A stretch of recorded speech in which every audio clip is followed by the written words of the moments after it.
বিয়ের 5 বছর পর ডাক্তার যখন আমাকে বলে দিল যে আমি কোনো মতেই মা হতে পারবো না, তখন প্রতীক আর ওর বাড়ির ফ্যামিলি সবার একটা আমূল পরিবর্তন দেখা গেল। শাশুড়ি মা তো কথায় কথায় আমাকে বলতো নিষ্ফলা গাছ বাড়িতে রাখতে নেই।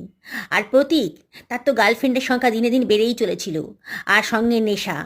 একদিন রাত্রিবেলা আমাকে গরম সিগারেটের ছাঁকা এমন করে দিল, আমার গালে একটা দাগ পড়ে গেল।